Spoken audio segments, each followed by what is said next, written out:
그 마을에서 사라진 아이들은 단순한 실종이 아니었습니다.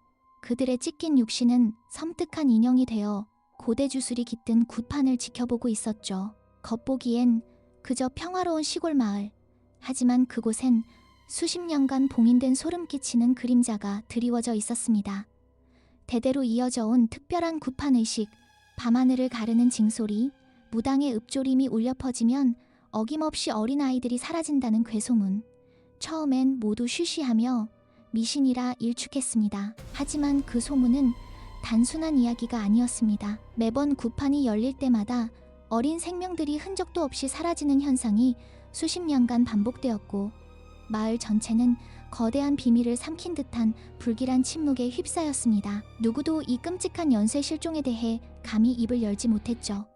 마치 침묵해야만 살아남을 수 있다는 듯이. 그러던 어느 날, 낡은 창고 깊숙한 곳에서 고대 주술의 기운이 스며든 듯한 기괴하고 낡은 인형 하나가 발견됩니다. 그 인형은 마치 누군가의 간절한 영혼이 깃든 듯 찢겨진 천조각과 알 수 없는 물질로 덕지덕지 이어 붙여져 있었습니다. 그 섬뜩한 재료의 정체를 깨달았을 때 마을 사람들은 혼란에 빠졌습니다. 이것은 단순한 실종이 아니었습니다.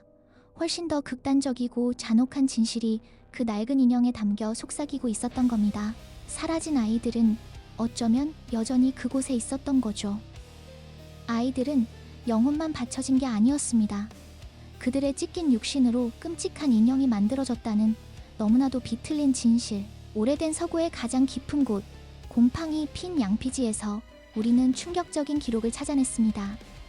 사라진 아이들은 단순히 영혼을 빼앗긴 게 아니었습니다. 고대 주술에 따라 생명이 다하지 않은 채 잔혹하게 해체되었고, 그 육신의 파편들이 기괴한 형상의 인형 속에 꿰매어졌다는 겁니다. 이 인형들은 단순한 재물이 아니었습니다. 아이들의 생명력, 기억, 그리고 존재 자체가 끔찍한 방식으로 그 안에 묶여 들어갔습니다. 마을 사람들은 이 저주받은 인형들을 수호신으로 삼아 재앙을 막고 잔혹한 생명의 대가로 얻은 번영을 지키려 했습니다.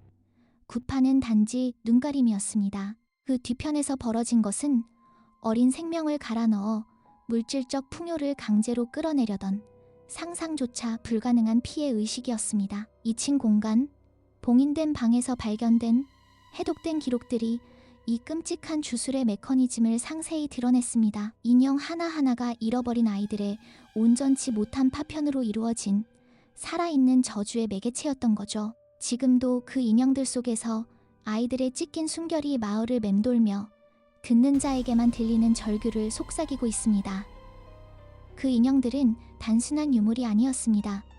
그들은 살아있는 저주, 마을의 심장을 찢어밟기는 악령 그 자체였죠. 발견된 그날부터 인형들은 섬뜩한 속삭임을 내기 시작했습니다. 아무도 듣지 못하는 것 같았지만 밤마다 마을 사람들의 꿈속으로 파고들었죠.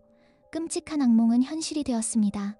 아이들의 찢긴 육신으로 만들어진 인형들, 그 안에 갇힌 원한과 기억은 잠자는 이들을 서서히 좀먹었습니다. 마을 사람들은 기이한 광기에 시달리기 시작했습니다. 평온했던 얼굴에 의심과 공포가 드리워지고 서로를 노려보는 눈빛은 갈수록 사나워졌죠. 악몽 속에서 들려오는 저주받은 속삭임은 과거의 죄악을 들춰냈습니다. 내 아이도 그렇게 되었어야 했다는 환청이 마을 전체를 잠식했습니다. 이웃은 이웃을 믿지 못했습니다. 친구는 친구에게 칼날을 겨눴습니다. 한때 평화롭던 마을은 순식간에 의심과 분노, 피로 물든 아수라장이 되었죠. 인형들이 지닌 파괴적인 영향력은 거스를 수 없었습니다. 아이들의 찢긴 육신이 속삭이는 원한이 현재의 마을을 송두리째 파멸로 몰아넣었습니다. 이제 마을은 과거의 끔찍한 죄악이 현실을 부수는 파국에 직면했습니다. 벗어날 길은 보이지 않습니다. 마을은 지옥이 되었다. 인형들이 마침내 속삭임을 멈추고 거대한 비명으로 진실을 토해내. 그 비명은 대대로 이어진 잔혹한 주술의 원조, 그리고 그 피 묻은 계승자들의 이름들을 낱낱이 찢어발겼다. 인형들의 집단의식은 마치 폭풍처럼 마을을 휩쓸었다.